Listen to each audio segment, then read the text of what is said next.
Okay, let's dive right into this explainer and demystify the complex mechanics of how national security architectures actually succeed, or tragically, how they fail. Today, we're taking a really close, structured look at a topic that touches the very core of national safety.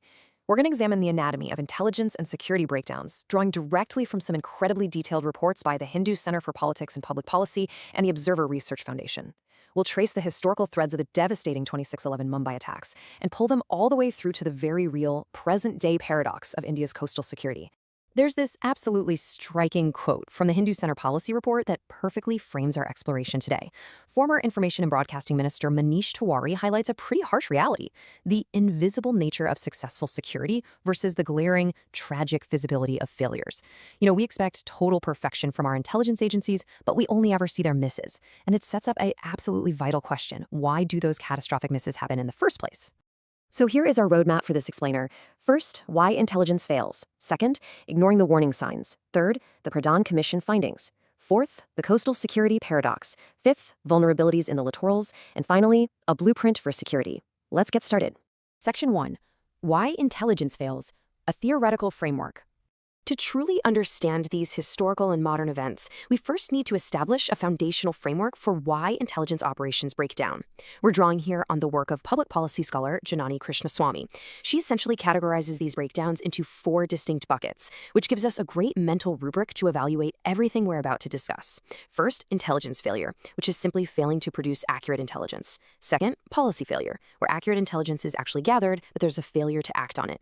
Third, adaptation failure, which means failing to implement necessary reforms after a breach. And finally, reform failure, which is implementing poorly thought out or totally flawed reforms. Keep those 4 categories in the back of your mind as we move forward. Section 2. Ignoring the warning signs. Mumbai's tragic history. Now, let's move from theory to reality and see exactly how these theoretical failures manifested in the historical context of Mumbai. Look at this timeline, sourced from the ORF Hindi report. 2611 was not an isolated anomaly. It was a tragic spike in a continuous historical vulnerability. Mumbai has faced relentless assaults, starting with the devastating blasts in 1993, followed by attacks in 2003 and 2006. But what is critical to note here is the method of infiltration. In 1993, the explosives and weapons came through a sea route smuggling network. In 2008, the attackers themselves arrived by boat. The sea has literally been the city's soft underbelly. And it's chilling to witness what was basically a textbook policy failure. The ORF report notes that over a dozen intelligence warnings were given prior to the 2611 attacks. Now sure, some may have been false alarms, but there were specific, highly accurate warnings in August and September 2008 about potential targets, including city hotels. Tragically, they were not taken seriously enough. It was a glaring, heartbreaking example of inaction in the face of actual intelligence. Section 3. The Pradhan Commission findings. Systemic collapse. Following the 2008 attacks, the Maharashtra government appointed a high-level inquiry committee to probe the law enforcement response. This 2-member commission, comprising former Home Secretary R.D. Pradhan and former IPS officer V. Balachandran, aimed to identify systemic failures rather than just pinning the blame on individuals. And their findings? Well, they were damning. They officially confirmed the maddening reality that relevant intelligence inputs were simply ignored. They highlighted massive command and control errors by top Mumbai police officers during the crisis.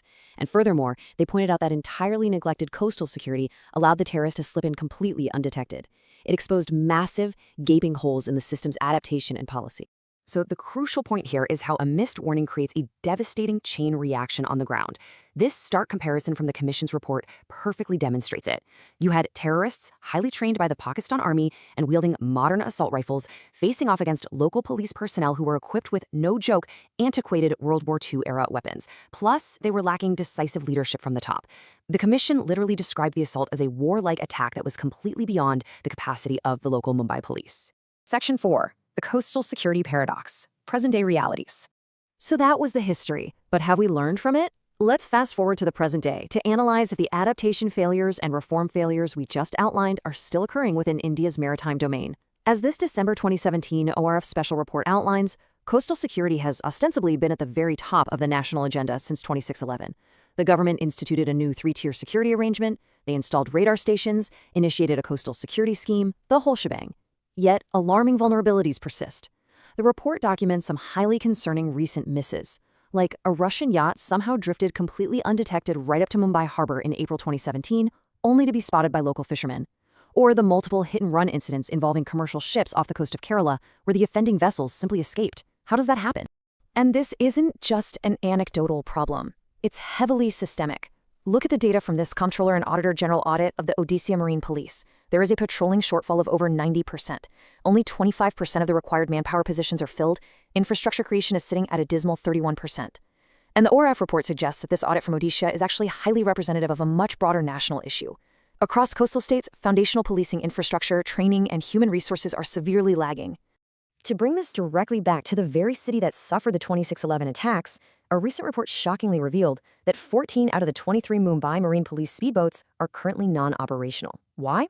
Simply due to unpaid maintenance fees to the operators. The police are literally left to manage patrols of a 114-kilometer coastline with whatever's left working. This is a glaring adaptation failure. Section 5, Vulnerabilities in the Littorals Beyond Terrorism. But these systemic breakdowns don't just invite terrorism. As the ORF report details, they expose the entire coastline to massive commercial, criminal, and environmental risks.